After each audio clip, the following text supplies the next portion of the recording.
Hey, everybody, and welcome back to our study group discussing Peter Adamson's A History of Philosophy Without Any Gaps podcast. Today, with me, Rogerio Marquez and Graham Pong. Hi, guys, welcome back. Nice to be back. Great to have another tumble with Plato here. Yeah, we're discussing some more Plato and in specifically Plato's Phaedo and the Republic. Yeah. In a nutshell, we might say this time Socrates is sent on a quest for the forms by Plato. And this is the first time that we are mentioning Plato's most famous theory, the forms, although we've went through quite a bunch of dialogues already. And thus we have a nice perspective that not all that Plato has wrote consisted of explaining the forms or providing arguments for the forms. There seems to have been a gradual arrival at this theory by Plato due to his innate characteristics, intellectual characteristics, and also life experience. I wanted to share with you guys again the timeline with where Plato's story is compressed into a slide, and also Socrates. Plato, namely, being the right hand side of this slide, and Socrates' death is right in the middle in 399 BCE.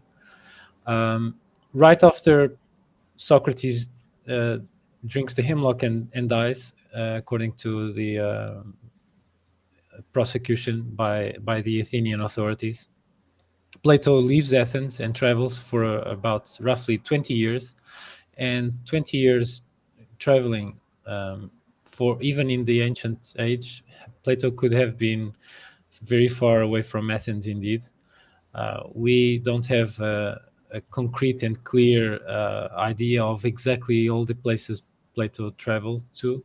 We have some confidence that he went to Egypt, and we are pretty sure that he went to Syracuse several times in Sicily, where he confronted his philosophical ideas with the real world and real politics. It probably gave him some experience, and probably showed how some presuppositions that he had or were either wrong or were impractical or impracticable with confronting these ideas on politics with Tyrant. And and so these life experiences for sure were really important. Besides, he's about 10 years with Socrates as a student of Socrates. These experiences were probably defining for Plato and his writings. And his writings consist on the dialogues, and every single dialogue, we are pretty sure Plato wrote them after Socrates' death.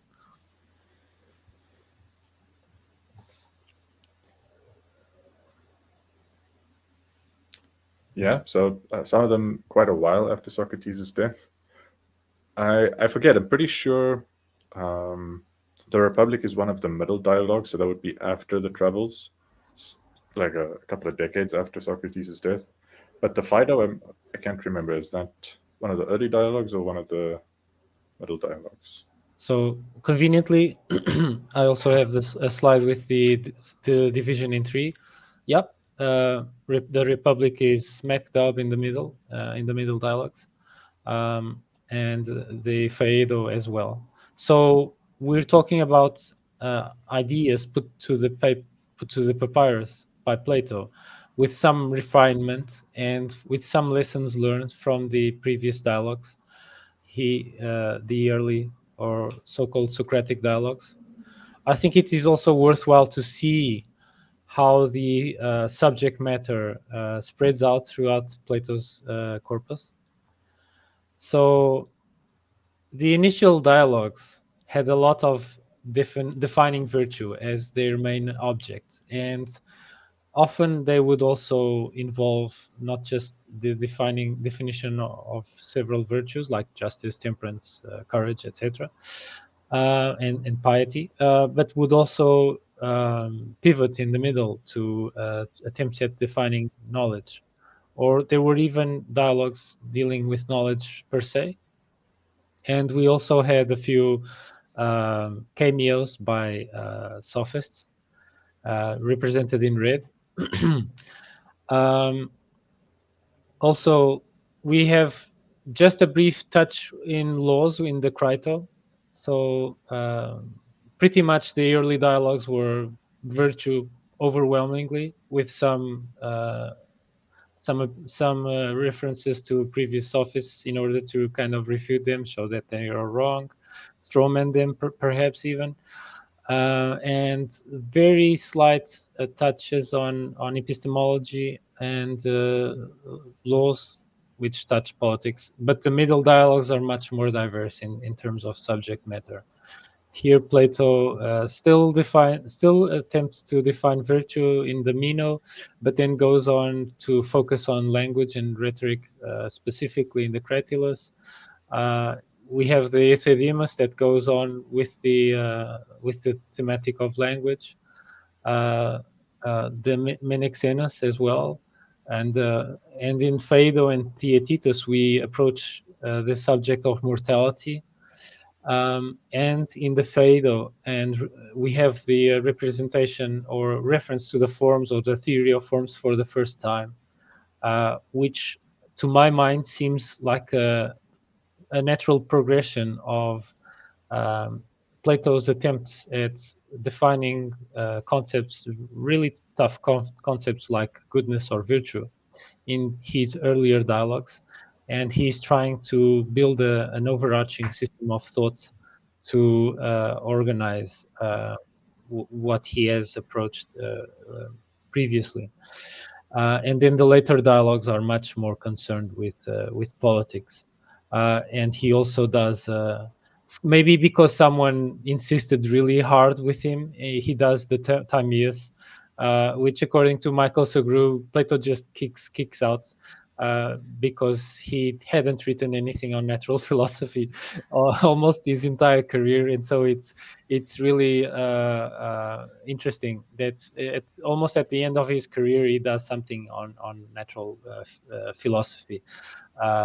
It seemed like it was a subject matter he was trying to avoid, but he could not. And so this is pretty much the subject matter spread out through the Platonic corpus. I'm eager to listen to what you guys think about this. Yeah, I think the observation that the subject matter changes through the different time periods in which Plato writes is a good one. Something else I've noticed is seemingly in the later dialogues, Socrates knows a lot more than he knew back in the early dialogues. So all of a sudden, but he also suffered more. He suffered three trips to Syracuse at least.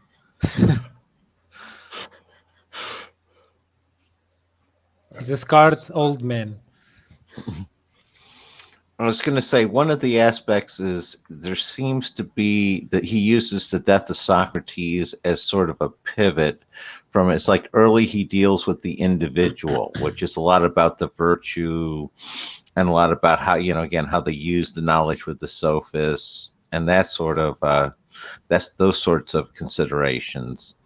And it's like with the Phaedo and the Republic, he's using the death of Socrates to deal with that mortality, immortality, and the relationship between the state and the individual with the execution of Socrates. So that's why I see very much a natural progression from the Phaedo to the Republic there. And then he pretty much, towards the end of his career, he's pretty much almost entirely focused on the government, either in, the politics or in the law aspect. And it's like I definitely see that middle pivot there, using the death of Socrates. What do you guys think? Tag. Yeah, I hadn't noticed it. I was so concerned with how the theory of forms emerged that I didn't notice it. And yeah, probably there is merit to this subdivision in half of the Platonic corpus. Yeah, and it makes sense. It looks like he was trying to reform the individual, and then he kind of tried to reform the individual, which was called Dionysius, and failed utterly. And so he thinks that, well, I have to settle for something else and kind of focus more on technical aspects of government and legalistic aspects. And since I cannot have the philosopher king, at least I will have the statesman.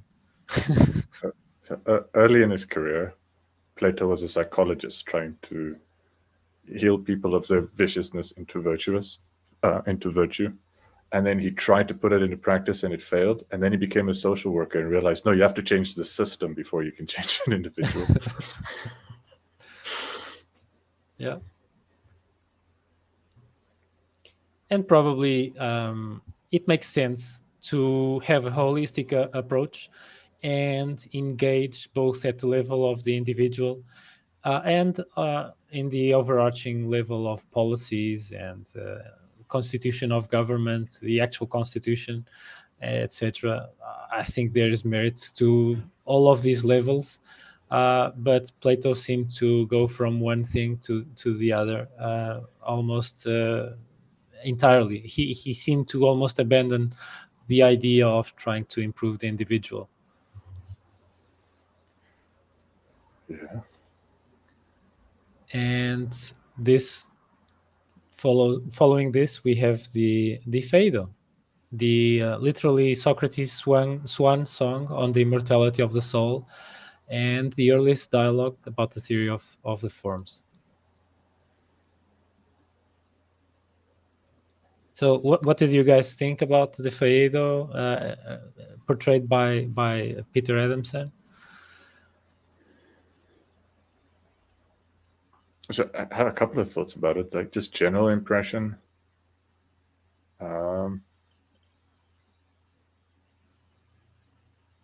Yeah, I guess it's kind of a normal thing for a person on their deathbed, knowing they're on their deathbed, to speculate about the afterlife.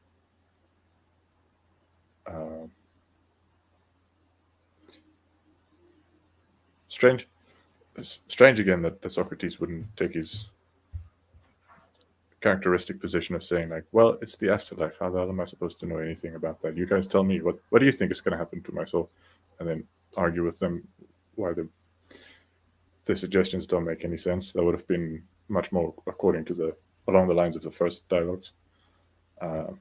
Instead, he kind of argues for why he thinks his soul will not only survive the body of his death, but survive eternally. And Adamson makes an interesting point that they're really arguing for dualism. They take dualism as for granted, that there's something that can survive the body of the death. The question for them is, will the thing that survives the body of the death of the body, will the thing that survives the death of the body continue to exist forever, or will it perish eventually? Will it be like the way a person can wear several coats and outlive several coats? The coats get worn off and then move on to a different coat and then move on to a different coat. But then eventually the person dies too. Like, they're kind of asking, aren't souls maybe like that they can go through different bodies, but eventually the soul gets worn out too and dies? So that's more or less what the argument's about. Socrates coming down strongly, like, no, pretty sure the soul will go on existing forever. And the theory of forms introduced as a device to make that argument. So it's a postulate in the argument for why the soul should exist forever. Interestingly, kind of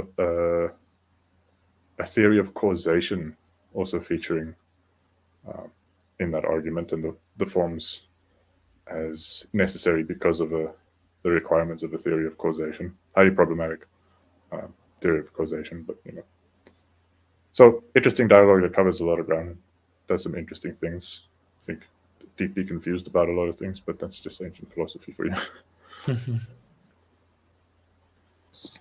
I was going to say, my take on it is, I think Socrates pivoted from his normal questioning to just basically telling them how it is, because, again, it was his last day. He didn't have much time left.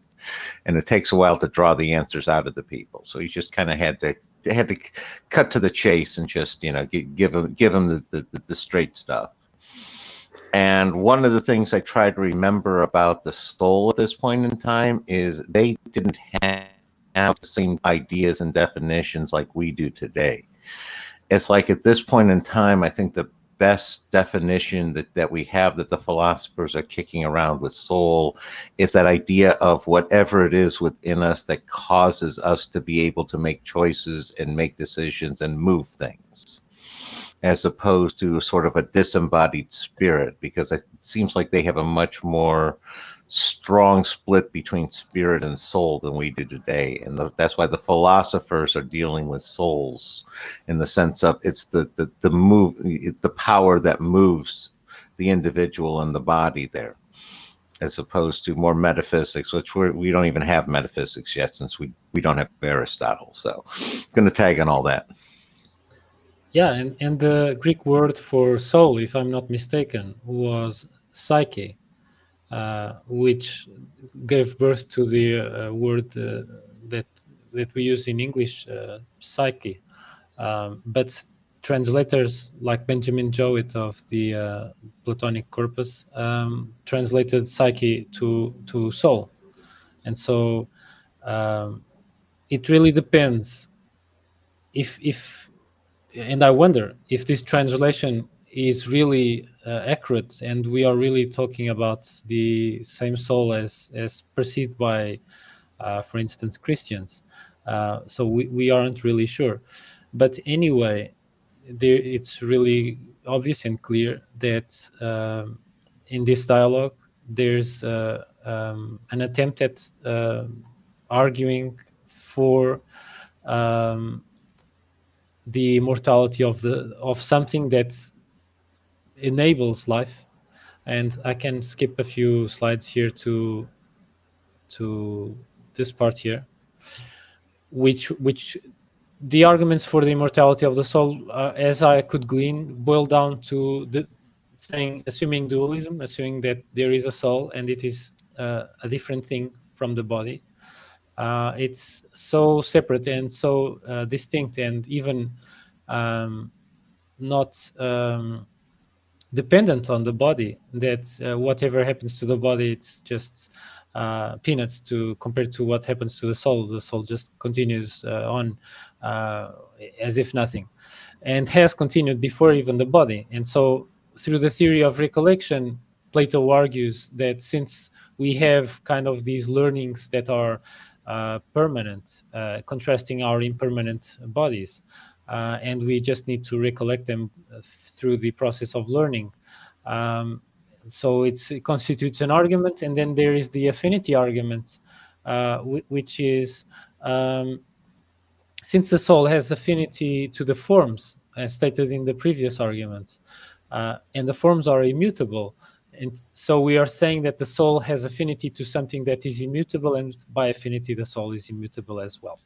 And then there is the causal argument that states that if the soul is the cause of the body being alive, the ultimate cause of aliveness, then the property of being alive is inextricable from the soul, and the soul will have to be permanently alive by its very nature. As a proper cause of life, the soul is by nature immune to death. And so these are the four arguments that I managed to capture from Peter Adamson's treatment of the Phaedo. And well, take them with a grain of salt, because Plato knew what Plato knew. He also did the very big enormous logical leap of just assuming that the soul exists. And also we are talking about an era or a time in which the knowledge of human body in terms of physiology, neurology, etc., was quite rudimentary relative to our own right now. But they were as capable of us to conceive of ideas. There is no microscope or magical or nice telescope regarding ideas and concepts. So they were more or less at the same level playing field in terms of metaphysics, even though metaphysics isn't yet defined as a thing at this time. But in terms of materialist natural philosophy, they are quite naive in our perspective. And so, well, take it as it is. These are the arguments for the immortality of the soul. I would also like to add one thing, which is to ask, is there any intellectual merit to dualism, which is the concept of the immortality of the soul, contrasted with the fickleness and the ephemerality of the body? Or is it just a big fat lie, a cope to deal with the dreadfulness of death, or apparent dreadfulness of death, or a cop-out to make death more acceptable? Because everyone, people in general, prefer a sweet lie than a bitter truth.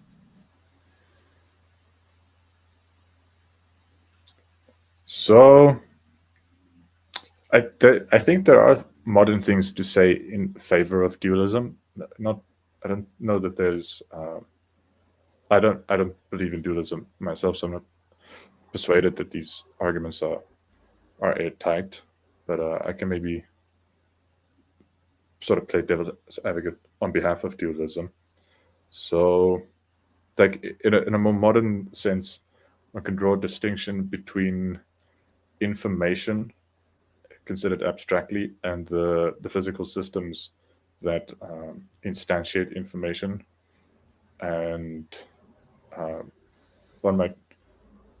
So that would be a different kind of more modern dualism. So you have a physical system that can encode some information, but the information being encoded could be encoded on a different physical system, and it's the same information on those different systems. So common examples from everyday life would be how you could run the same software on different machines.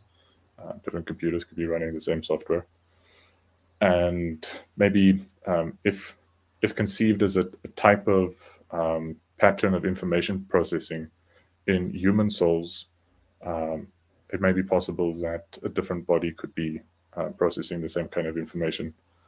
And how that might look in practice is if you take a look at very good actors, they can convincingly imitate people to the point where it really feels as if the other person's soul is inhabiting the body of the actor.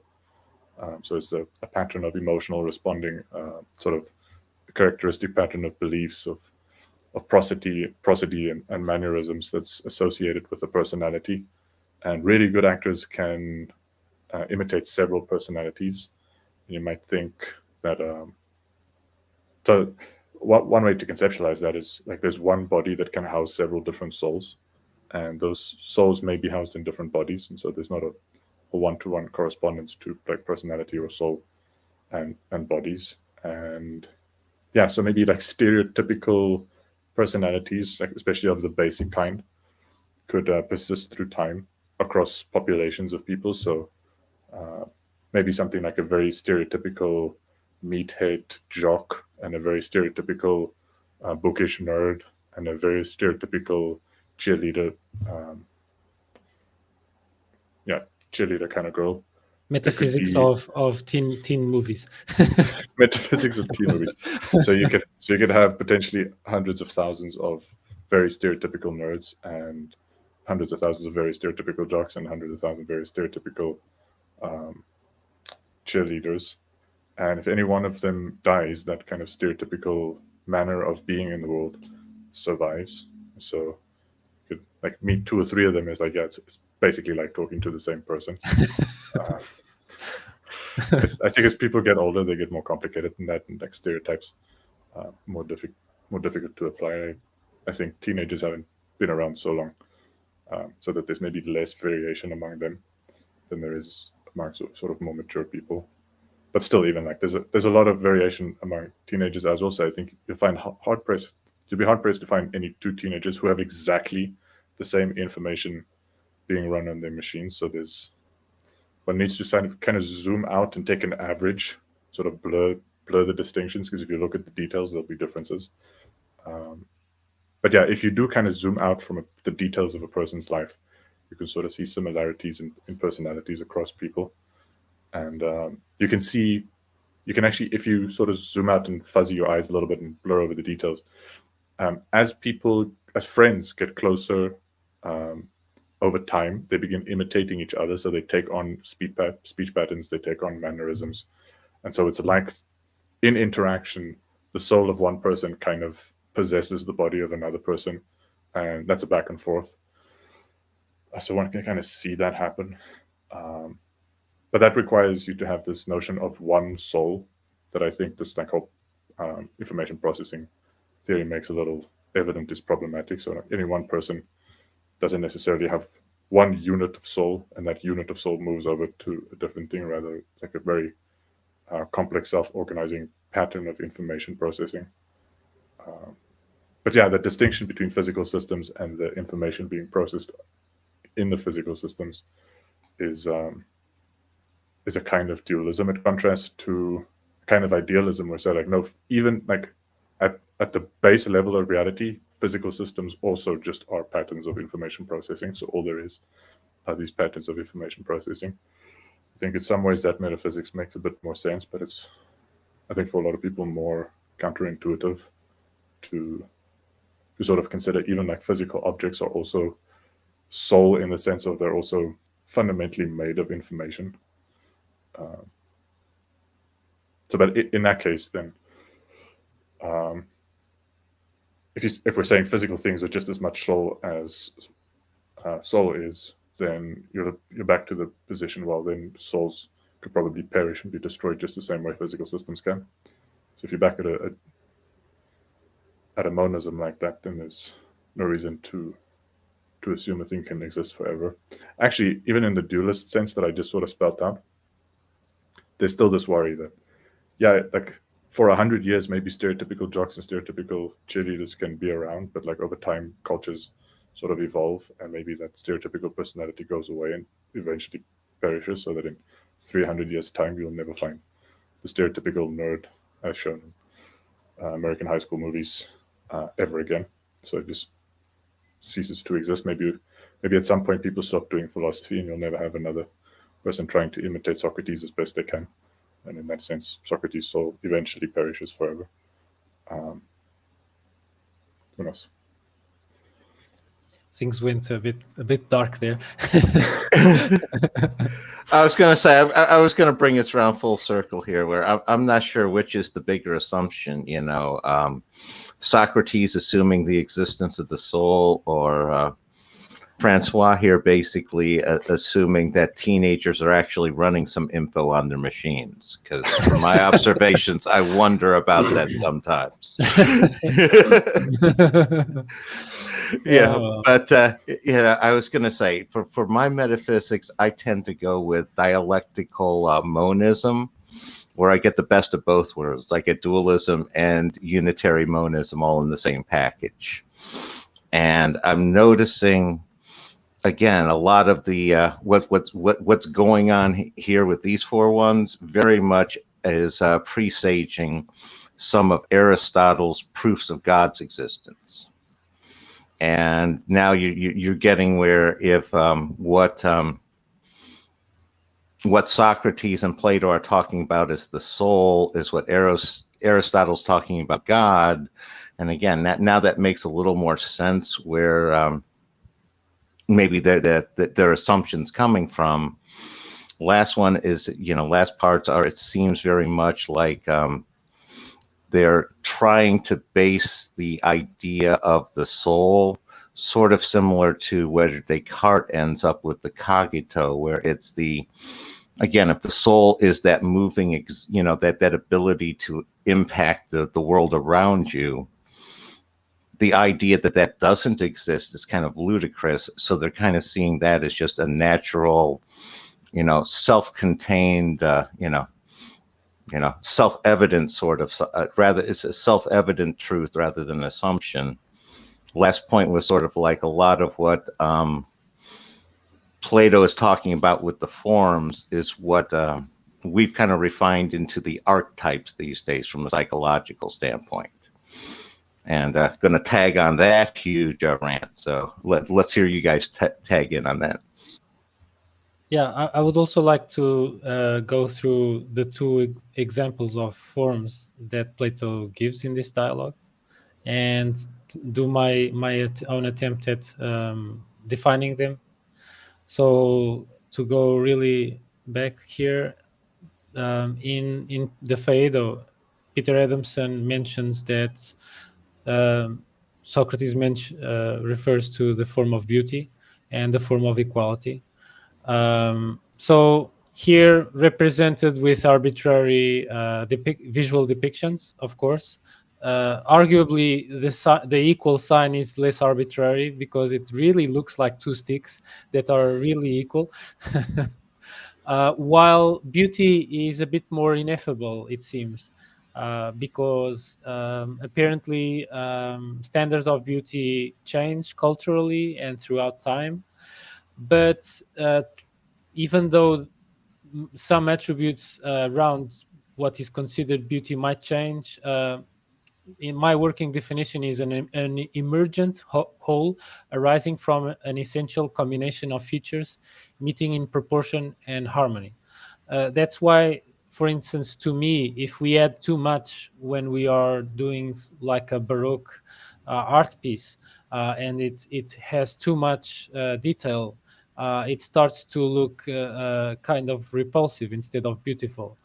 While minimalism arguably can hold more closer, in my opinion, to the form of beauty, and hold less culturally arbitrary components that might be attached to beauty.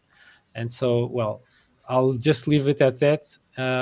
And if you guys want to comment on the definition of beauty, please go ahead. Yeah, so before we started, talked a little bit about beauty, and kind of skeptical of any definition of this kind doing much justice to the various ways in which people use beauty. And I think people use beauty like even in themselves to refer to different kinds of things. I have a kind of psychological take to interpret what people mean by beauty. So when people call something beautiful, I think they're expressing some kind of attraction, and in different contexts, those will be different kinds of attraction. So something can be attractive in the sense of looking tasty, looking appetizing, or something can be sexually attractive, or something can be adorable and cute. So lots of adorable, cute things, not sexy at all, and lots of sexy things, not necessarily adorable. And something can be sublime in the sense of sort of inspiring awe and admiration. It's not the same as adoration or lust or an appetite, just sort of making one feel small in the presence of something grand and powerful. And probably more. I don't want to go on too long of a rant, but so maybe a couple of examples of like a sublime beauty. Someone could find lightning storms very beautiful to witness, and depending on their sexuality, they can find the opposite or the same sex, or individuals from the opposite or the same sex, very sexy and call them beautiful for that reason, and find maybe a very cute kitten adorable and call the kitten beautiful, and call a beautiful piece of fruit beautiful, and like all those things kind of evoke different kinds of attraction that are sort of rooted in different needs and different neurological systems.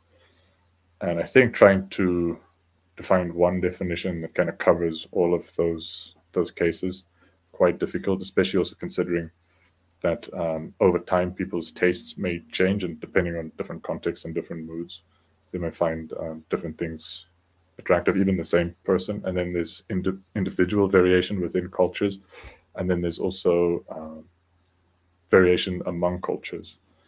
And yeah, so it looks, considering all that variation, I think it's a little hopeless to find one true definition of the form of beauty that will be true for all people for all times, the way some of the proofs in geometry is true for all people for all times. Yeah, I think that's my little rant about beauty. I was going to chime say in here. what I see happening here is essentially is the relationship between the parts and the whole. And Plato's basically trying to deal with an abstract realm of words, with like the word beauty exists as the form, and each example of beauty is like an imperfect substantiation of that in the physical world. And by doing so, he ends up with a map territory, forest, and trees relationship between the forms in the sense of the words and reality as we can experience it. That's sort of where I see he's going with it, and that's sort of my understanding of the forms. Is he's basically abstracting it and then attributing it to words, and that's one of the aspects I'm very much aware of this run through of philosophy, where each philosopher is like refining the words that we have to describe stuff or introducing new ones and such. So going to tag on those. Okay. Well, it seems that since beauty is probably a word that carries many heavy burdens, as Nerdalium really allude to very well, we might put on it the burden of sexuality, which might vary heavily among individuals, or pleasantly looking foods, or natural phenomena that might be beautiful for some people or terrifying for other people. But probably beauty is more related not to things directly in the real world, but to a process of experience. When some of these possibilities of people or objects or phenomena might trigger what we might call the experience of experiencing beauty. And that is why such a definition, and maybe it's for the best, will never be final and will never be acceptable by everyone, because experiences in each individual mind or each individual self will vary, even though the triggers might be exactly the same. And so it might mean that trying to define beauty, although it's an endeavor that will never arrive at a final destination, it is a worthwhile challenge because it makes us think, and it's one possibility to challenge ourselves and our vocabulary and our grasp of metaphysics as well, because of necessity we will need to use kind of metaphysical technology to try to point at something that is quite ineffable as an experience. And as for equality, I just defined it as two concepts that are pointing at entirely interchangeable signifieds. And so it's like using two different traffic signs that have exactly the same meaning, or we are using two different names and we are naming exactly the same person. If what is being pointed at is entirely interchangeable, and it doesn't matter if we choose the first example or the second example, then I would say that the form is manifesting there, and it would only manifest if the left and the right examples are completely interchangeable.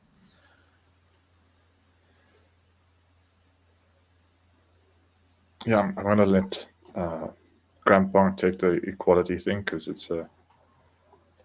there's a lot of technical mathematical things that can be said about equality, and like in different branches of mathematics, equality gets defined with reference to different things. So different mathematical objects are treated as equal, or what equality between mathematical objects mean is slightly different in different contexts. Yeah, I was going to say probably, I find the best, way of handling equality from mathematical philosophy. One is Leibniz with the principle of indiscernibles, where it's based off of if you can't distinguish between the two things, they're equal in some ways. And especially in the way that you're indicating, because clearly if you're having two different symbols on two sides of an equality sign, you have two different representations. So it's basically you're having the essential elements being indiscernible between the two. And that's the concept that I get from a technical mathematical concept of equality. And it seems like part of what Plato ends up building on is the idea of they're equal but not equal at the same time, and this sort of antinomic, paradoxical union of opposites. And he uses that to build off the concept of equality there. And by doing so, he's echoing back to like Heraclitus and Zeno, and trying to integrate some of their concepts in here is what I'm seeing going on. What do you guys think, Tag? Yeah, I think it's really useful to be able to distinguish quite well between what is metaphysical and what is physical, and it allows us to use the properties of metaphysics and point at things that might be happening in the physical world. But sometimes we are only pointing at patterns in the physical world, not defined definitive objects, and things become more tricky and more challenging. But regardless, I think it's a really it's a really potentially enlightening challenge to try to look at what the dictionary says, and sometimes the dictionary just goes in circular logic by saying that something equality is defined by two things being equal or having the attribute of equality or something like that. They reference the same kind of word in the definition, and so it's kind of fruitless sometimes to look up definitions in the dictionary. While what we're trying to do is using concepts to point better at something that has value, like understanding or having the knowledge of what is equality, or having the knowledge of what is beauty. Yeah, so like one of the definitions that I may be getting slightly wrong, because technical definitions are very easy to get wrong if you don't spell them out exactly correctly, and fine distinctions can make big differences. But sort of remember reading about equivalence relations. So a relation, I'm not going to explain the theory of equivalence relations, but essentially that in set theory, I could postulate there being a relation which takes either tuples or thruples or n tuples from those sets and then returns true or false depending whether the relation holds between those elements. And an equivalence relation is one that partitions the set so that you have all of the elements of the set in one of the relations, and any one of the relations or any one element of the set in exactly one of the relations.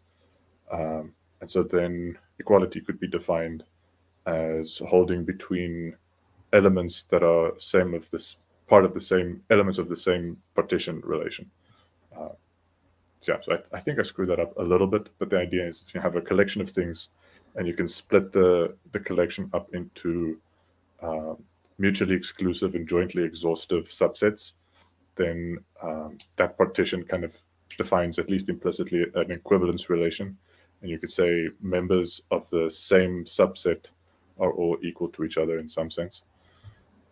That would be a very abstract approach to equality. That doesn't necessarily. I don't think you need equality to define that. Or do you, Graham? Do you need equality to define equivalence relations?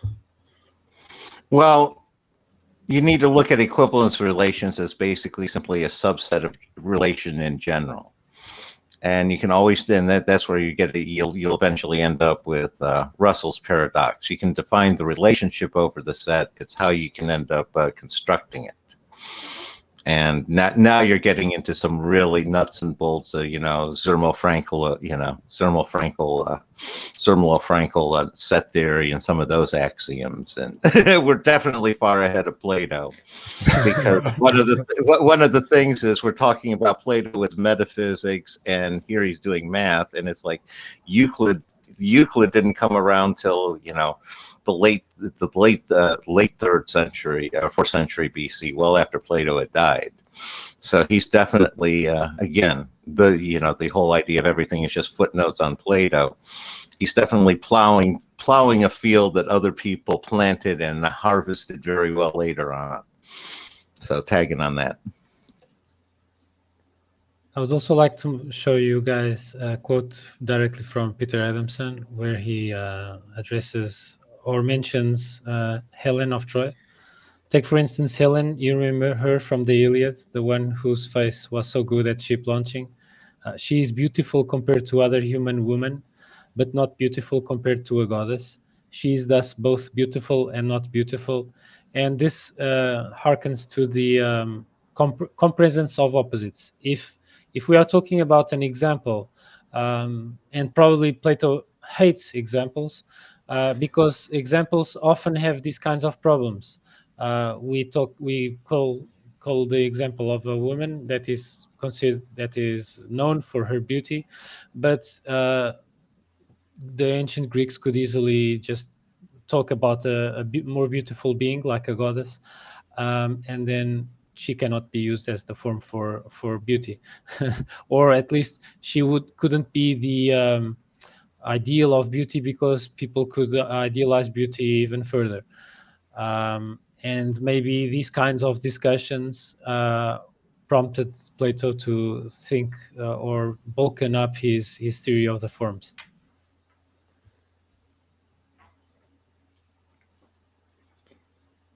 Yeah, I'm not sure it's going to help us understand Plato very much, but I find myself in the moment being curious about ancient Greek standards for beauty. Like, because beauty comes up quite a lot in Plato's dialogues, and men are called beautiful and women are called beautiful.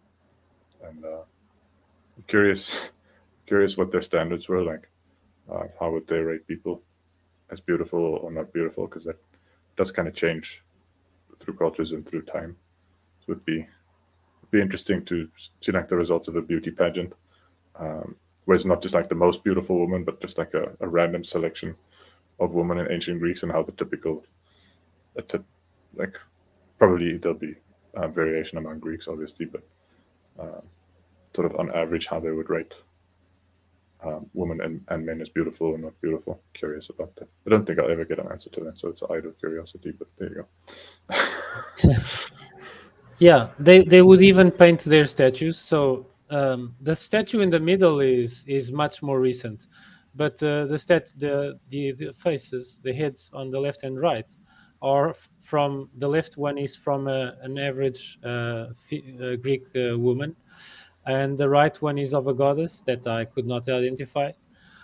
But one thing that we know about women in ancient Greece is that it seems that paleness of skin was looked upon as a desirable trait, and this was correlated with the women's typical lifestyle, which was much more indoors, in contrast to the men's lifestyle, which were much more tanned in general from spending their days outside, plowing the fields or doing manual labor or traveling or whatnot, in business travels or whatnot.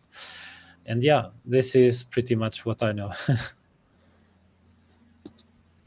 Yeah, I was going to say the first one I'll comment on is that whole more pale-skinned complexion for women even echoes back earlier to the Minoan civilization, because that's reflected in their artwork, where the men are much more darker skinned and the women are fairer for exactly the reasons that you're talking about. Women spend more time indoors.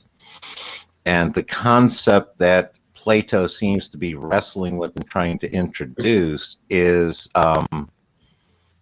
basically a relative scale, a spectrum of things. He's talking about, a woman either being beautiful or not, and beautiful having this one fixed definition that can't vary. You can't have somebody more beautiful than another. And that's what he instead of saying more beautiful than another, he's saying both beautiful and not beautiful, and trying to have that sort of, baling wire, spitting, duct taping his, his way to a more complex philosophy that his words don't currently encompass at the time is sort of what I'm getting out of it. What do you guys think? Yeah. I was gonna say, yeah, I think even the mathematics of the time was a lot more was a lot less quantitative than we think of mathematics these days. Although, I mean, even thinking of mathematics as quantitative is maybe due to sort of school level education and high school education more than what professional mathematicians do. That a lot of professional mathematics isn't all that quantitative; it's more abstract. But what I meant was, I think these days we have used to just a lot of statistics about sports, a lot of statistics about the economy, a lot of statistics in business, and a lot of statistics about sort of foods and in medicine and whatever. And we've become used to things being quantified, that you can talk about more or less of stuff in ways that I think would have probably been very foreign to the ancient Greeks, or still is very foreign to many modern people who don't think in quantitative terms about things.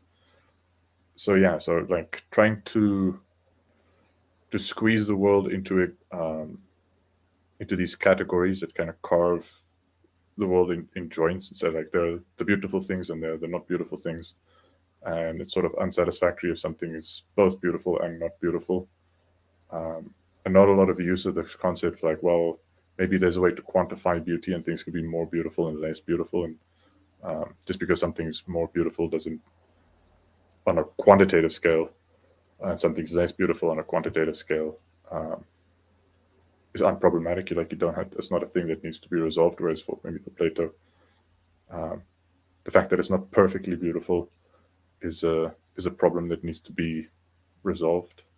Not sure if I'm understanding correctly, and if I am understanding that correctly, why that would be such an offensive thing. Plato seems a bit like a philosopher that is trying to define things, and he has really severe OCD, and so, or even autism or whatnot. And so, if something doesn't conform to the perfect ideal of whatever he is trying to define, it is for his mind utterly worthless. And he should move on to try to find the next thing, and so he doesn't seem to allow for people to be located in a kind of a gradient of less to more beautiful. He doesn't seem that he even conceives of that. That's exactly my point. It's like if you ask Plato which one's more beautiful, he'd sort of stare back at you saying, "What are you asking?" Tag. Yeah. Then I also extracted a quote from Peter Adamson regarding equality that I found really amusing. He's quoting a student of his. As a student of mine once put to me, with apologies to George Orwell, the form is equal and the stick is equal, but some equal things are more equal than others. So again, his student is kind of criticizing, maybe unintentionally, Plato for not allowing this differentiation of some things are more equal than others. So like a gradient, Plato, things are not just black and white, there's a gradient, things are gray. And Plato would say, none of this, go away, I don't want to talk with you again. Yeah. And this is pretty much go ahead, maybe, go ahead. Yeah, maybe to go back and forth across enemy lines here. I was thinking maybe Plato is aware of like the problem Zeno brought up, and maybe he found the atomist saying, well, things are fundamentally non-divisible at some level, and then tried to apply that all throughout philosophy, and maybe just apply that at the wrong scale, because these days when we talk about the universe being pixelated, we talk about it being pixelated at a very tiny little scale, but over sort of the scales that we can talk about, we kind of assume there's continuities that go over, so continuous gradients that are smooth over the pixels. So anyway, maybe he's trying to do a similar thing and sort of find the pixels of reality, but just looking at sort of very large pixels like beauty instead of tiny little pixels. Yeah, perhaps. Any final words on the Phaedo, Graham? Oh, I was going to say not in particular, just sort of the Plato's working with the tools that he has on hand, and he's inventing a bunch more of them. And again, I hate to criticize him for not using tools that he didn't have at his disposal, even though it's easy to do. Just going to tag.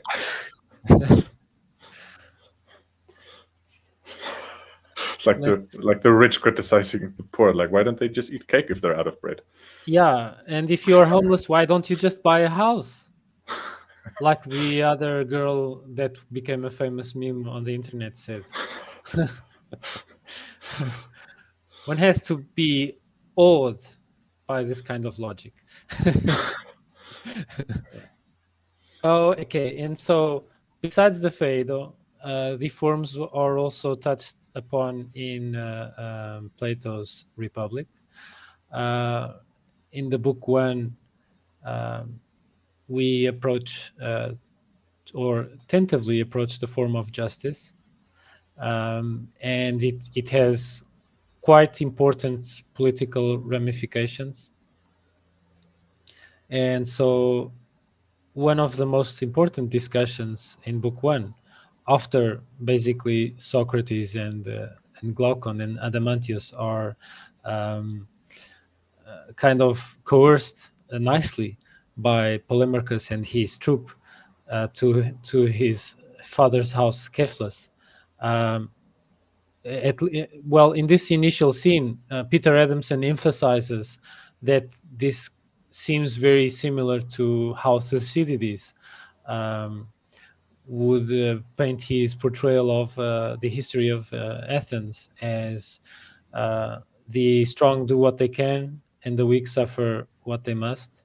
So, which is a kind of, in Plato's views, corrupted perspective of justice, which is also further in the same book 1 of the Republic, also quite emphasized by a character that does a sophist character that does a cameo there, Thrasymachus. You guys might have heard of him, and so he goes with these kinds of arguments to try to define justice. And then another character does to do good to one's friends and ill to one's enemies. I'm not sure, maybe Glaucon or Adamantius. Both are Plato's brothers. And then they go into the question of should a tyrant rule to his advantage or the advantages of the ruled. To go back to the initial, to the introductory scene, when I studied Michael Sugrue's take on Plato, he instead emphasized how Polemarchus and his troop used basically democracy to coerce Socrates to come to their home. And so they kind of formed like an impromptu kind of voting system there, and they were more, and so they voted, you should come with us, and so they went, and didn't emphasize so much Thucydides' take on how Athens did their foreign policies. And I kind of agree more with Michael Sugrue on this one, because Plato, in all his corpus, literally never talked about the foreign policies of Athens. He focused very much on Athens and its people at first, only the people, and he kind of never references what happens to the Athenian colonies, Milos or Mytilene or whatnot. He just never touches on that, and so probably the initial scene is more of a commentary to the potential ills of democracy being used for mob rule, for the mob to oppress a minority or something like that. And then this discussion of justice takes center stage in book one, and to illustrate what is and what is not justice. Glaucon even goes to a story of Lydian myth involving a famous ring, the Ring of Gyges, in which the ring is found by a shepherd, and the shepherd is a quite naive guy in terms of ethics, according to what we can infer from this story. He figures out that the ring gives him invisibility powers, pretty much like the One Ring in The Lord of the Rings, but without that Sauron eye looking at the person's soul. And so he just used the ring's powers to overthrow the Lydian king at the time, marry the king's wife, and then rules as a tyrant. And so Glaucon really wanted to portray here that every single person that lives, they are claiming to be just and to appreciate justice, as in we must be nice and kind to everyone. And he's kind of arguing that people are only nice and kind to each other and kind of doing this kind of justice to each other, because if not, they would be punished. And so he argues that people are only just because they fear punishment, which is a really good argument for Socrates to counter and to show that there is a more intrinsic value to justice that would make an intrinsically just person, even with the ring, act justly and not necessarily use the ring to do ill to others. And so, well, this is pretty much my interpretation and my take on book one. Happy to hear you guys as well. Yeah, so just a thought that came to me while listening to you, the comment that he doesn't, Plato through Socrates doesn't address foreign relations very much, makes me think. So he's drawing in this whole book an analogy between an individual and the parts of an individual sort of coming together in a wholesome way to act rationally, act wisely in accordance with the good or whatever. And a body politic coming together and acting according to the good. And in all of this, he's taking hierarchical relations for granted. And so he's basically positing that there are some parts are superior to other parts, and they should be making rules. And the rule should be such that it's both in the interest of the ruler and the ruled. And I guess the reason why it should be in the interest of the ruled is because if it's not in their interest, they'll revolt and sort of rebel against the ruler, causing problems for the ruler. So it's in the ruler's interest to make rules that are good for the ruled too.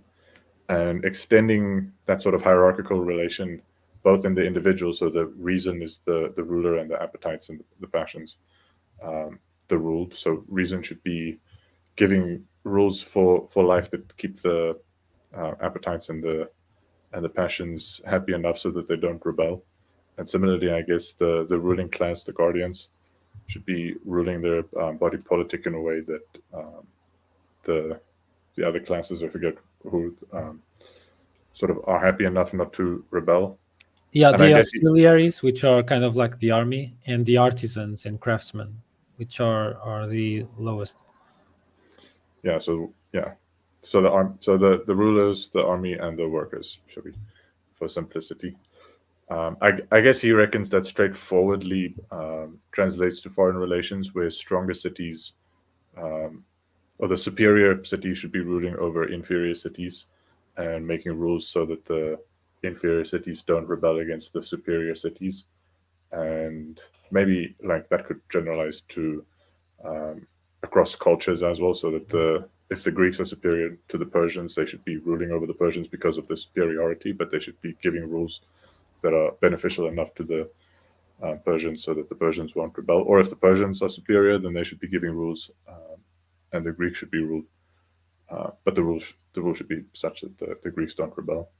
So maybe he just didn't extend that sort of hierarchical system far enough.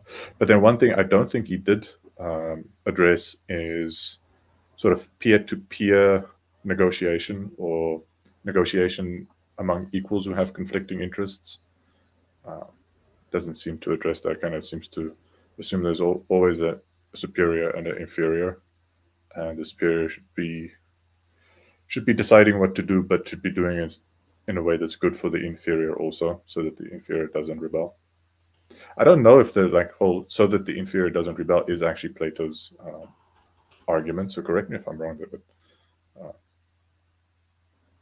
that's kind of what I thought just now. Yeah, well, he kind of seemed to correlate justice with things being orderly. So I think that justice and order are, to Plato's mind, inseparable.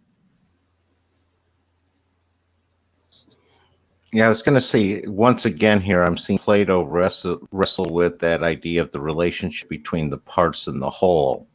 And when he's doing that with politics, he's dealing with how do individuals fit within the single larger group of the city or the polis. And again, Socrates, kind of thrust that into his face with the whole death by polis for violating the laws. And I think to a certain extent, Plato's almost arguing that the leaders are sort of almost like parasites. And like a bad parasite kills its host. A good one just basically, basically extracts some energy or its existence from the host, but it doesn't kill the host. And I think that's kind of how he's seeing because if the leader ends up killing off his subjects, he doesn't have a kingdom anymore. But if he doesn't keep himself in the leader position, he's no longer a king. And you have to balance, the leader aspect versus the whole. And it seems like that's the sort of concept Plato's wrestling with here. And since he's dealing with the individual, that's why he builds the individual down from the individual to the parts of the body. And again, he's establishing like a third level of the hierarchy, where if the body parts combine into the whole individual, then you need all these whole individuals to combine into the healthy body of the polis. And it seems like that's what he's wrestling with, but then he's presenting all the problems that can come up with that one, like the tyrants and the tyranny of the democracy and all those sorts of aspects. At least that's what I'm extracting out of it. Tag. I would also like to show, for comparison, a slide with the caste system that arose in ancient India and pretty much still influences Indian society nowadays.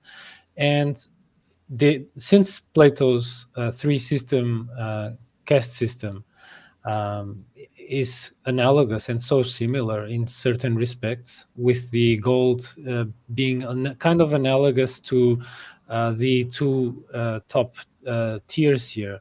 So they are philosophers that also rule. So it's kind of like a conflation between what are the Brahmins and Kshatriyas, and here the Kshatriyas both rule and are the military. And so in Plato's conception, it's a little bit different. We have the guardians as being the philosopher kings and some of the armies as well, and the auxiliaries, which are the most of the army. and then he just puts everyone else in the lower rung, the artisans and manual laborers, and Plato doesn't even mention the slaves, but probably the slaves would be a part as well, because in ancient Athens, slaves were an important part of the city's functioning. But I think it's also, yeah, and before I go to any other slide, just I would just like to ask you guys if you think that this comparison has any merit, if it's worthwhile, if ideas traversed the Indian subcontinent to the west and whatnot. What do you guys think? Yeah, I think caste systems were pretty common back then. I'm guessing the Egyptians had a kind of caste system, and therefore for a long time, sort of various kinds of caste systems are around. I mean, even in more recent times, sort of Marx's class consciousness is also the consciousness that there are still kind of castes going around these days. But I actually wanted to pick up on something Graham said about parasites. I think the sort of analogy with the captain of a ship shows that I don't think Plato intends for the ruling class to be parasitic, because in that sense the captain isn't parasitic. The captain, so like ideally the captain is the one who knows how to navigate and who knows the weather, and so can steer the ship in a way that's good for the ship and for everyone on the ship, rather than just including himself. Yeah, because if they get lost at sea, or they go to the wrong destination, or they get caught in a bad storm unprepared, then the captain and everyone else stands to lose from that as well.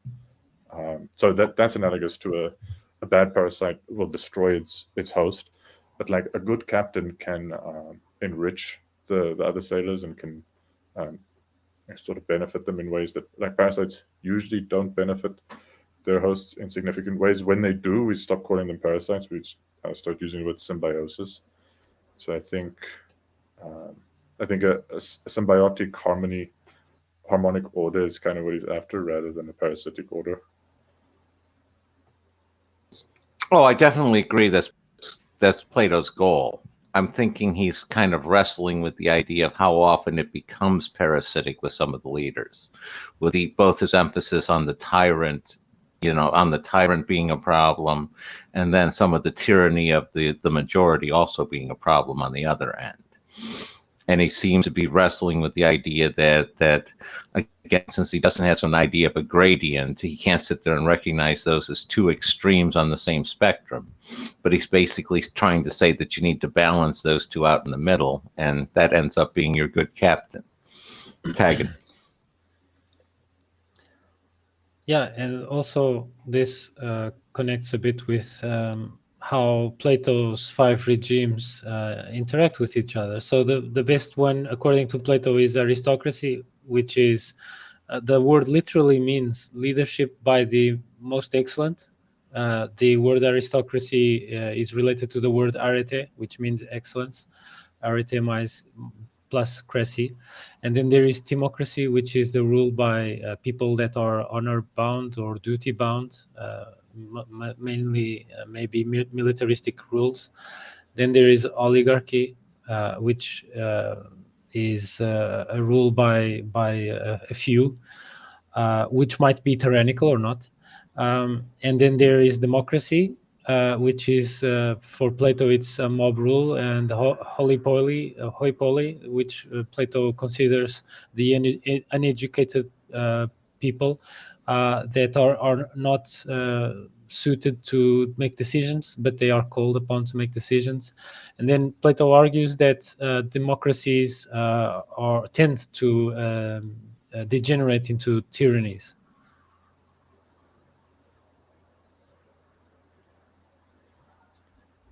Yeah, that's what Plato says about that. I mean, the reading of aristocracy as ruled by the best reminds me of meritocracy in more modern terms. So I think for me, I've associated aristocracy with sort of systems of nobilities that, like noble families that are kind of family bound, inherited rather than based on who's truly excellent. But yeah, I mean, in principle, like the people whose job, people should be, the best people for the jobs should be given jobs.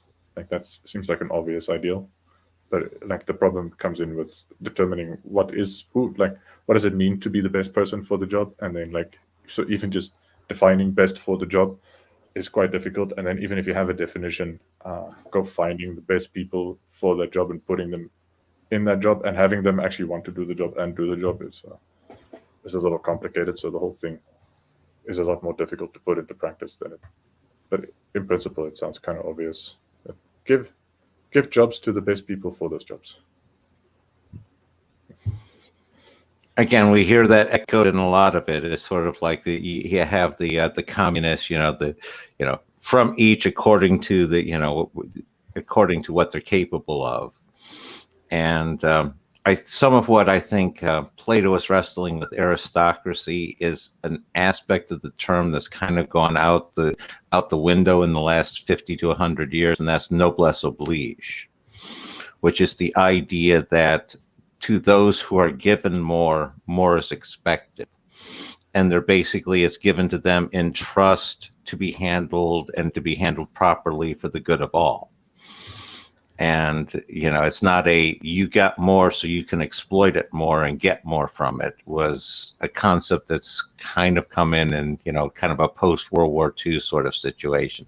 Certainly with industrialization, and the robber barons was where that really started to take off. And going to tag on some of my modern political ramblings.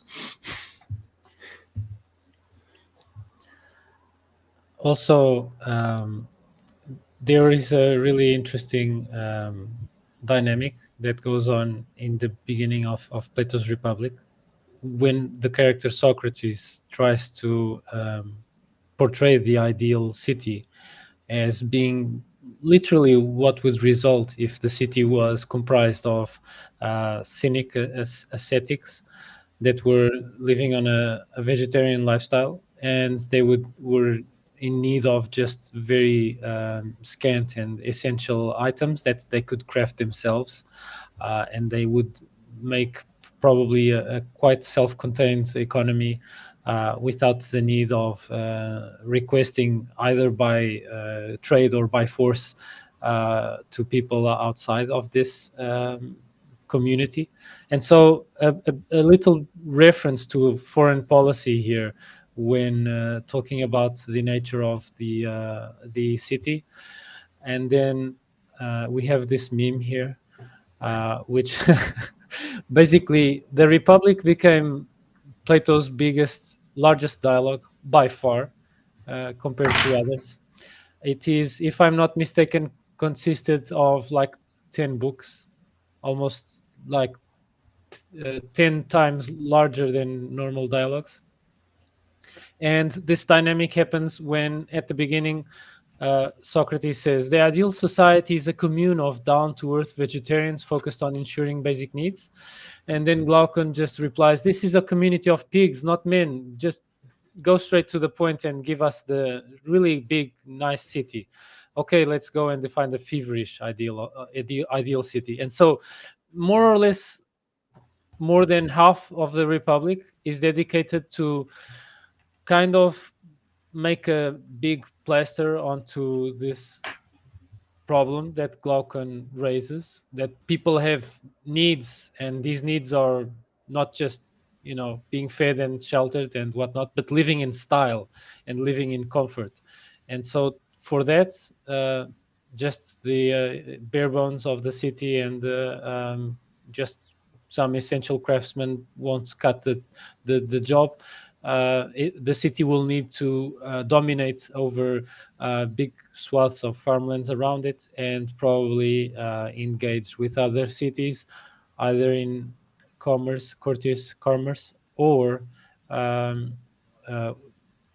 the kinds of things that Athens did to colonies in the Aegean Sea, which was pay us tribute or else, and then that's pretty much this. So a little bit of foreign policy with mixed in with having a well-ordered soul or not.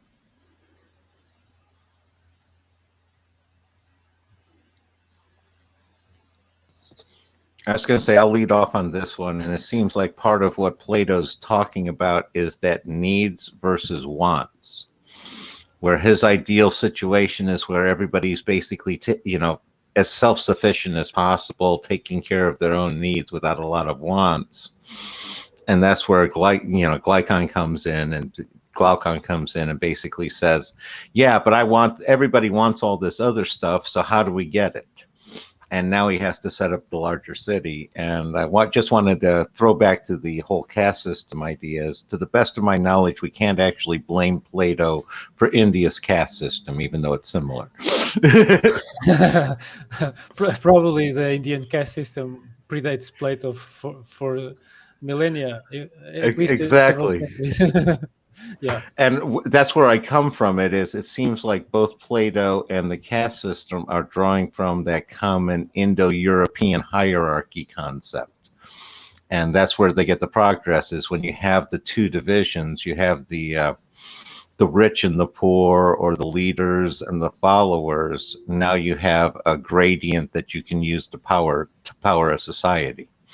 When everybody's just sitting together on their own, it's tough to make progress or move society much. I'm just going to tag on that observation.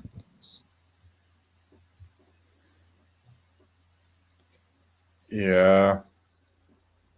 There's a lot of things I could say right now, but not so much related directly to understanding Plato, relating to people and people considering themselves superior and considering others inferior and having fights about who truly is superior and who truly is inferior. It's a nasty business. But yeah, I think maybe it would be better if we could move on to the next episode's subject matter. Yeah. So really quickly, the Republic is only technically a dialogue, because in the beginning, although there's a back and forth, especially with Cephalus, the old guy who symbolizes tradition and more like of a Homeric kind of piety, so a very passion-driven guy who did ill or injustice in his life, and in his old life he amassed a bit of fortune, and he's paying back to people he wronged and also doing sacrifices. And he's kind of thankful that he's become impotent due to old age, and he has more time on his hands because he doesn't need to think about getting into other people's pants and whatnot. And also, of course, the exchange, the very heated debate between Socrates and Thrasymachus. But beyond that, it's pretty much Socrates describing what the ideal city would be, and then Glaucon or others just assenting. And so, even though it is technically a dialogue, it is really a series of descriptive monologues after, I think, the middle of book 2 or whatnot. And going forward, fast forward to book 7, we have Plato's allegory of the cave, which there are many illustrations online. I thought this one was the choice selection for me, because it represents the things that are generating the shadows as cutouts.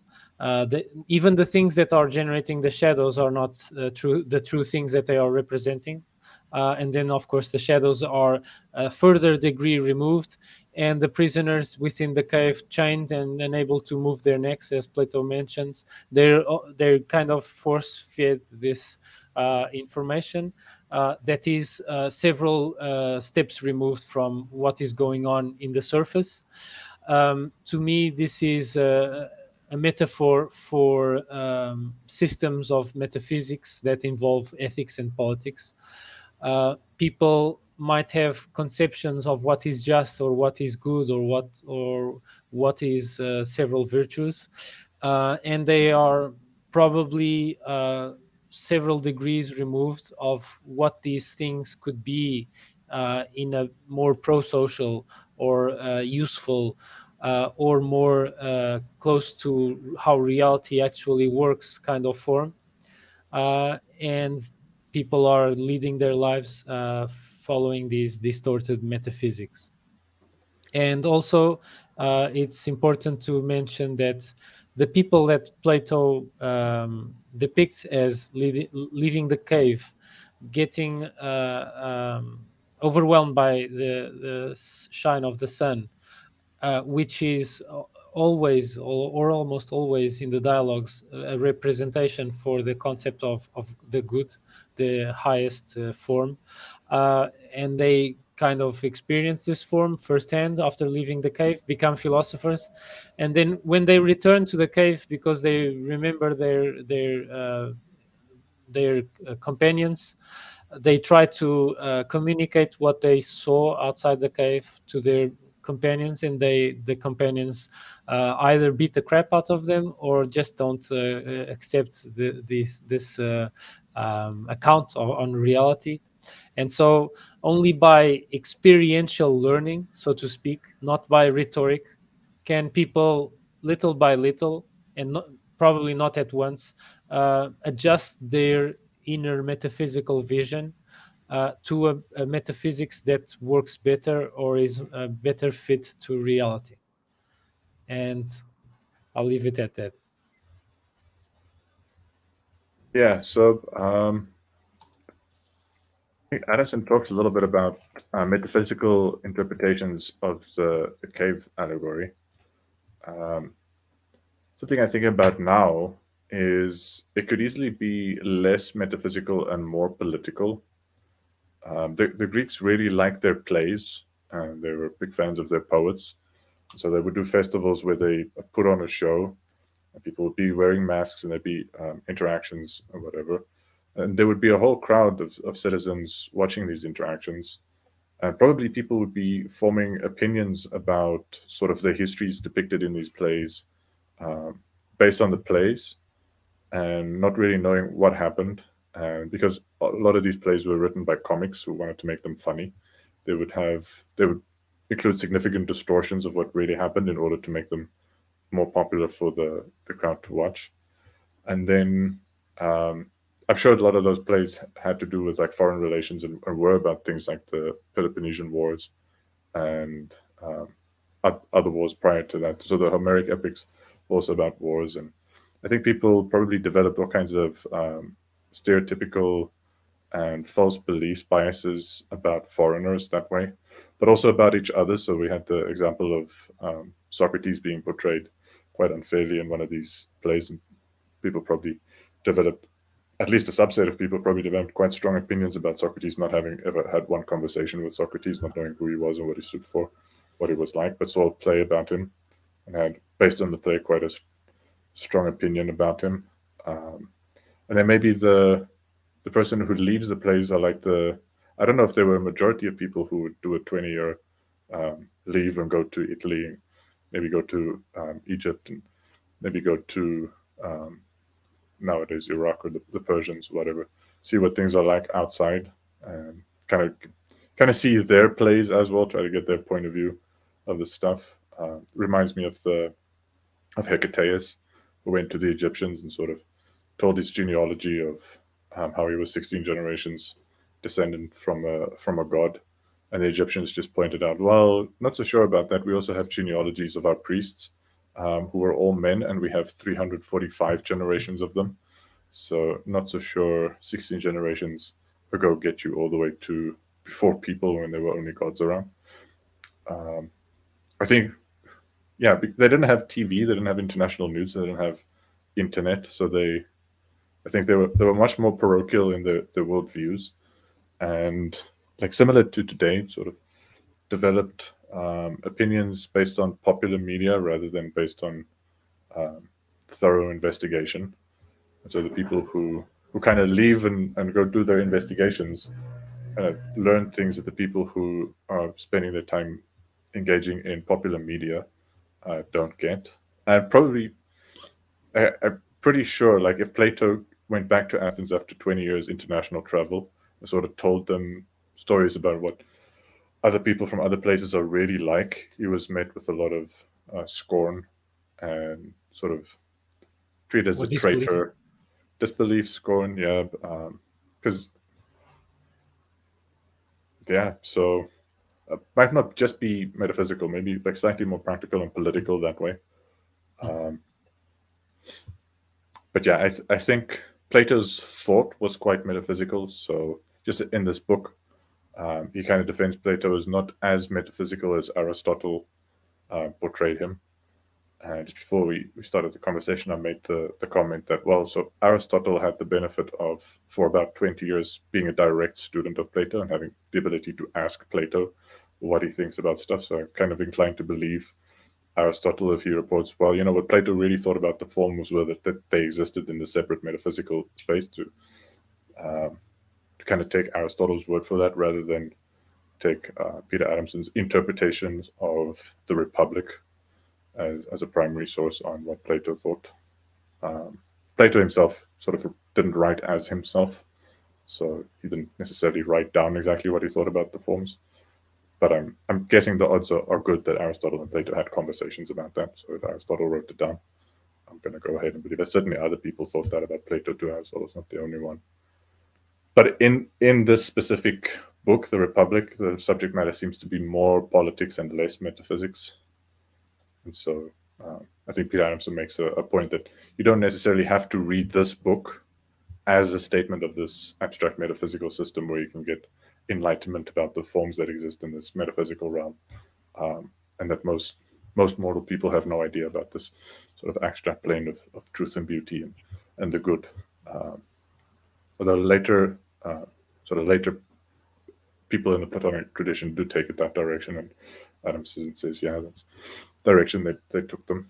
And lots of those people were direct students of Plato also had conversations with Plato. So, but if you just take the book as a standalone thing, you don't have to read all that into it. Like you can read this another way. But I would say that metaphysics, natural philosophy, ethics, and politics, although we can clearly distinguish them as separate pursuits and separate fields, aren't they interrelated in a sense? To complement this question, I would ask you: imagine you were to have surgery done on yourself, a surgery that is risky, and then you realize that this person who's going to do surgery on you had a very, very strange belief, like he's a flat earther, or that he believes he has seriously severe superstitions. So perhaps that would make you feel kind of uneasy to have someone with these kinds of metaphysics and potentially ethics also be involved with a very risky and very important or crucial technique. Yeah, I was going to say, I'll tag in on that one. One of my ways I would evaluate the doctor if he was like a flat earther is how well does he do the surgery? If he does it with a lot of success, more success than the other people, I don't know if he's a flat earther. He's going to do my surgery because he's the better one. I go objective on that one. And again, with what Francois was saying there, it goes back to a lot of Plato's I'm just amazed at his strength as a writer, where he was basically writing the story so it works on both levels. It works as both his way of wrestling with the metaphysics, where he's exploring the area Kant ended up going with, the thing in of itself, which is, of which we can only have our own impressions of it. And he's definitely going with the political aspect, where I think if Plato was writing today, instead of Plato's Cave, we'd have Plato's Cable News Channel. and how people can just get this totally, skewed idea from the images that are projected onto the screen that they're chained there and watching in front of themselves. Tegan. Well, I also like to think that our skull is kind of like a cave, and our retinas are a bit like the cave's wall that might get the projections that are not directly the real things that generate the light rays. And so even just looking at how our perception and senses work, we are at several removes from reality just by how our physiology works. And so in a sense, we are also always confined to a cave, and thus making metaphysics in good combination with our senses really important to get a better grasp of the world. And also, since these people that Nerdalim mentioned at the beginning, who watched the theaters and got these kinds of shadows or shades of things that were going on with the real world, many of these were citizens and they also voted. And so it probably would be perceivable by the ruling class of Athens that some famous screen or playwrights were able to kind of manipulate or kind of shift the directions of votings. Probably this was observed.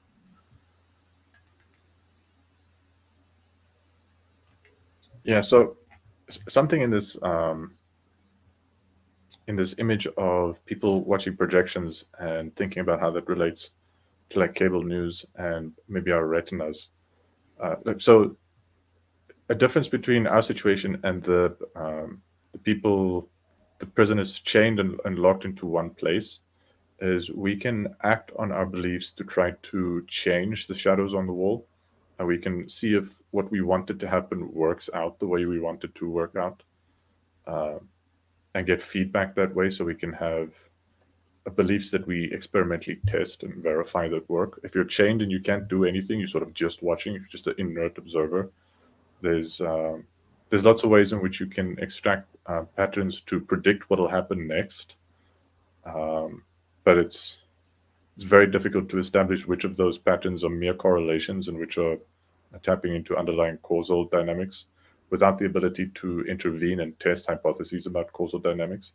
And so the person who leaves the caves and sees the sun is in some sense still not really showing that kind of aspect of epistemology where they can go and interact with the world and try stuff out in the world and see what works, what doesn't work in the world. And I wanted to relate that to another image that Plato uses with the line that's cut into two unequal parts. And Adamson has a little diagram in the book version of the history where the parts are sort of divided into an imagination part, a belief part, a thought part, and an understanding part. And so he's basically saying the person who's seen the sun has the kind of understanding, but in that whole business, in that whole division, there's nothing really representing what he talked about earlier regarding the passions and the appetites. So there's no wanting or not wanting, sort of attraction or aversion. There's just imaginative images, beliefs, thoughts, and understanding. These are all very cognitive and not affective at all. And there's also no real interaction of sort of testing causal patterns. So yeah, it's a little difficult to work with such a limited view of how we sort of mentally interact with the world. If you take out desires and if you take out actions, you're only left with observations and beliefs and sort of relations between beliefs, logical entailments of beliefs with each other. And you've really gutted the mind if that's all you leave for the mind to be working with. And very much the average person who's sitting watching cable news and watching, I don't know, sitcoms at night and not doing anything. They don't have this ability to intervene in the stories that they're being shown and to test out their hypotheses. So they may form opinions about what would happen if this changed or what would happen if that changed, but they can never really test those and self-correct. And if they're just sat in one place and they don't compare the stream of information with other streams of information, it's really difficult to suss out which of the patterns being presented to them are faithful representations of reality and which are deceptive. And so they're being fed a lot of deceptive patterns to begin with, and then forming ideas and imaginative ideas and beliefs and hypotheses and understanding based on deceptive patterns being presented to them. So really in a bad situation to understand the world at all. There's the line. There's like imagination, belief, thought. So what are the Greek terms? Eikasia, pistis, dianoa, and noesis. Noesis, yeah. So yeah, I think the point is similar to what I was discussing earlier about sort of giving the best people for the job. So the people with the best understanding, if they're at the helm, so Socrates and Plato just take it for granted that they will do what is best because they know best, and they're kind of ignoring this little problem of human psychology that people can know better and still want to do worse. So people can have irrational cravings and irrational desires that they know are irrational, and yet they still have the craving and the desire, and sometimes succumb to those cravings and desires despite knowing better, despite understanding, like having intervened and seen how things work, like seen the reality about how things work, still wanting other than what they know to be better. But yeah, and people just having dialogues, just endlessly talking and doing logic and never really intervening. I don't think we'll be able to get to this kind of level of understanding unless they're lucky enough to be talking to people who have the kind of hands-on understanding. And Socrates gets around that problem by just assuming, well, you already have an infinite amount of lived experience because your soul has existed forever. So there's no need to get any practical experience in this lifetime. You can just remember your infinite amount of experience that you have, which is a very really religious kind of approach to finding out how things work. There's several elements of this philosophy it seems quite delusional to modern sensibilities. One thought that I had was when nowadays people say, do your research, when probably they are discussing maybe flat earth or other beliefs, maybe what they are alluding to when they say do your own research is cultivate your beliefs further. And often that is what happens. People that say that they do their own research, they might initially be suspicious of some vaccines, and then they just throw away every single vaccine, or they become a hardcore flat earther or a hardcore young earther or whatnot. And so these things, these beliefs, if a person is starting from a position of presuming that the beliefs are already true, and the methods that the person employs for investigation are basically in association with that a priori belief, when they find confirmatory data, they hold on fast to it, and when they find contradictory information, they just discard it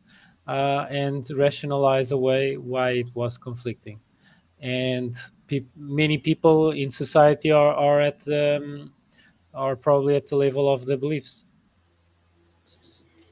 Yeah, I was going to say it's I think what happens with Plato and Aristotle here as to why they look naive about the leaders doing, always doing the right thing, is they basically definition smuggle in that behavior under the idea of good. They can't be the good leader unless they're actually making those right decisions for everybody. So it's sort of like they're kind of setting up a tautology that, looks naive, but are basically defining their way out of the problem, which then reflects back to the idea of in the cave, Plato has them chained. Nowadays, it's a different situation where you can basically turn on something and you can fill your entire bubble with just that one perspective. Which for so many people, do your research. Well, you're flat earther. I did my research. I have this whole bookcase full of, flat earth books, that support my position. I've researched this thoroughly. And the people on the other side, they have their own research. And now you have, dueling experts going at each other. And once you're going to dueling experts, now you're in logical fallacy versus logical fallacy land. And I just sit back and watch at that point and hope they don't hurt each other too much. Tagging on that. Dueling experts made me laugh. Just this week, I watched experts duel, and it's the best kind of dueling. Like, to be fair to these experts, don't know if I should call them, but they're experts about psychology and emotions and like the neuroscience of emotions. Dueling about two different theories that account for what emotions are and how they work. And there's sort of two traditions. The one tradition is there are some basic emotional needs that are instantiated in specific neural circuits, and the other tradition is there are no like categorically distinct emotional circuits. There are sort of very abstract general circuits for valence and arousal, but then those get combined in all kinds of complicated ways to form specific emotions. And they're both very knowledgeable, and they have some differing, quite fundamental philosophical assumptions that make the conversation a little frustrating to listen to. But the really funny thing about it for me is, so the one side is arguing for basic emotions, the other one is arguing for constructed emotions, and they're just going back and forth, back and forth, back and forth. So you got these dueling experts, and emotions run a little high and tempers run a little short, and it's all very, very dramatic. And then some guy from Google comes along, and his approach is, I don't know what emotions are. Let's create a huge data set for emotional expressions and neurological data set, and let's just throw machine learning at it. Like, no philosophical, minimal philosophical assumptions. Just mine the data, see what we get. And he gets to, well, if you throw machine learning at it, first of all, the machine wants like 49 dimensions to predict the variability in emotions. So the basic emotion people got like 6 or 7, depending on which kind you have. And the constructionists only have these 2 dimensions of valence and arousal that they use. And he shows a statistical graph of the amount of reliable variance that can be predicted by the 2 theories. So the machine learning model has this much variance that it can reliably predict in the data set. So like this much stuff is like consistent, structured variance that you can predict using a scientific theory. And then the basic emotion people, they can explain about that much of the variance, and the constructed emotion people can explain about that much of the variance. So you just have this picture of like 2 competing expertise of how to parse the data, being able to explain about the same amount of variance, but getting really emotional about how they explain that variance, rather than just getting empirical about it and be like, yeah, let's throw machines at it.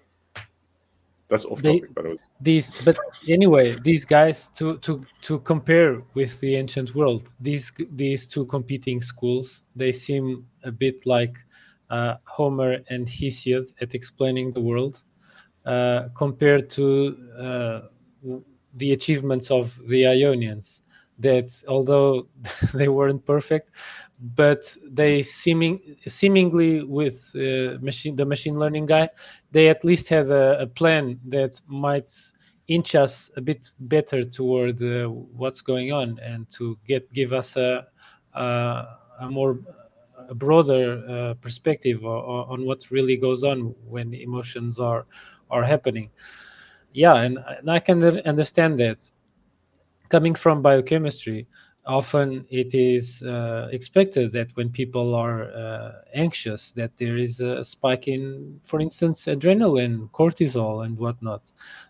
There are measurable substances that course through our blood vessels that are highly correlated with emotions.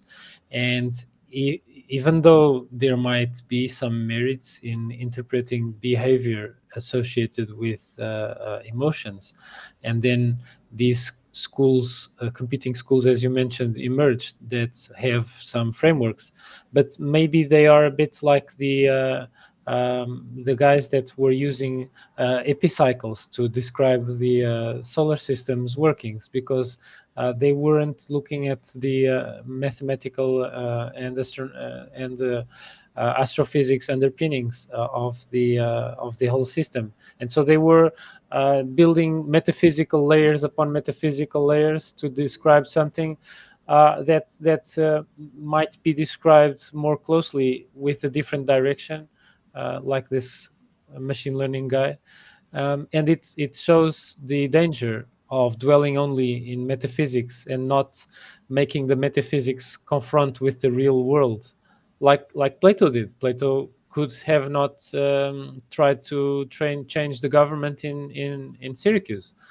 He could have just been comfortably in his own academy, teaching his students and whatnot, and not risking his own neck by trying to employ his knowledge on human virtue and what should be a philosopher king, and then failing. And probably he learned with his failures. So I think if people in philosophical schools are adverse to failure, or they pretend that they are not failures, or that they pretend that they are holding to something very exquisite and refined, they will probably go the way of the dodo more sooner or later. And so this also relates with what we were talking about regarding the allegory of the cave. People can easily get into these traps of metaphysics. And I was going to say, and here I was kind of hoping that they were getting all emotional so they could discuss between themselves that they're running their own personal experiment on the emotions as to, okay, is that constructive to you or is that basic to you? And they could hash it out that way. Sounds like they weren't quite going that route. So, Tag. Yeah, it sounds like two ways to give an insult. Like trying to explain to someone your experience would be like, that's just basic. Like, stop. Otherwise, like, you're being constructed. Yeah, that's fundamental. No, you're just making that up. Yeah. I think also Peter Adamson said that even Plato was not a Platonist, and he was, as we will see in the next session, he attacked his theory of forms quite well to try to disprove if it had problems. He was doing robustness tests as well, and so when people are philosophers worth their names, they are first and foremostly devoted to the pursuit of truth, even if that means discarding the years worth of work because the metaphysical system is proven inferior to another metaphysical system. And the same goes to the natural philosophers we know as scientists. When they conceive of a model that describes something, like Newtonian physics, and then it is completed by Einstein. It is reason, Einstein's theory of relativity. It is reason to celebrate, not be kind of put down that Newtonian physics, after all, wasn't entirely right. And there are instances of entire models being discarded, like the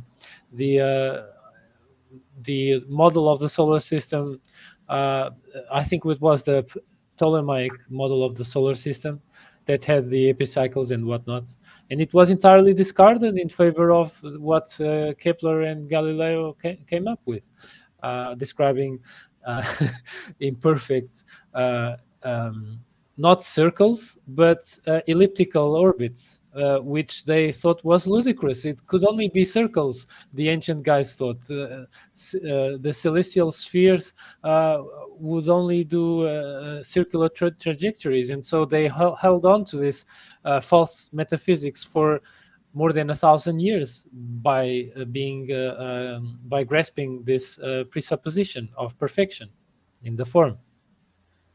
And so, yeah, I have a final sequence of slides, but if you guys want to say any words before or on what was just said, go ahead. I was going to say, I was going to sit there and just make an exception there about, all philosophers going after truth. I'm going to have to throw the sophists out of there because they wanted their result. They didn't necessarily care about the truth. And the other aspect is the observation that a lot of times, a lot of abandoned theories about reality end up working their way and becoming useful later. Sort of in the idea of like the luminous ether, which Einstein got rid of in favor of nothing, that light passes through nothing, then got resurrected via quantum physics into basically the quantum phone, the quantum vacuum, and you're dealing with almost the ether again under a different form. So I find that fascinating how that can happen. Tegan. Yeah, I don't know that I have any pertinent things to mention very briefly, so I'm able to go on to Roger's last couple of slides. Okay, so grab a bit of popcorn. It will be short, but I hope it will be worthwhile. So imagine you've been living in a dark cave your whole life, metaphysically that is, only seeing shadows of things projected on the wall in front of you. You think those shadows are the only reality that exists. But then someone comes along and takes you out of the cave and into the bright sunlight. It hurts your eyes at first, and you can't see anything clearly, because you've never experienced anything like it before. But as your eyes adjust to the light, you start to see the world in a whole new way. You realize that the shadows you saw in the cave were just illusions, and that there is a whole world of real things out there that you've never known before. Your mind is blown, and you might even feel a bit overwhelmed. If someone were to tell you that everything you thought was real before was just a distorted version of reality, and then what you're seeing now is actually the truth, you might find it hard to believe. You might even feel confused or disoriented as you try to make sense of this new reality. But in time, you would come to see the world as it really is, and you would understand that the shadows you saw in the cave were just a pale imitation of the real thing. And so I think this slide is really nice because it shows how a metaphor that Plato used could be refined upon by the movies The Matrix and The Truman Show. I think The Matrix even goes better in depicting this kind of metaphor by showing a more clear and distinct difference between the reality of distorted metaphysics or so-called distorted metaphysics and the reality that is more close to the real thing or has an experiential quality to it that is more close to the real thing by showing such a big divide between the Matrix and the so-called real world of the real or desert of the real. While the Truman Show depicts this guy living surrounded by actors, they are all very convincing. The entire set is just huge, and everything is tailored to make his life as interesting as possible for the viewer's amusement. But he, being gifted by the qualities of a philosopher, he starts to make questions, and he eventually realizes that what he thought was the sky was just the walls of the set of the studio, and he figures out a way to exit the studio. And yeah, this is pretty much what I had. And making a reference to next episode, we will have some difficulties. So even though we represented his final moments in the Phaedo, we will see a younger Socrates facing quite some trials with the older and wiser Parmenides and Zeno. And so we will see this theory of forms that we started to become acquainted with today to be contested, and we will see some of the arguments against certain aspects of the theory of the forms. Yeah, I'm looking very much forward to that. Thank you both for joining this conversation. Enjoyed it. Always learned a lot from it. And thank you to the viewers for watching. Yeah, I was going to say, the only thing I was thinking there is what Plato the writer could have done with the character of Socrates using, wire fu and bullet time. The mind boggles. Tag out. Yeah. Yeah, that's great. Shall we leave it at that and say goodbye? Yeah, goodbye. Thanks for watching. Bye. See you next time.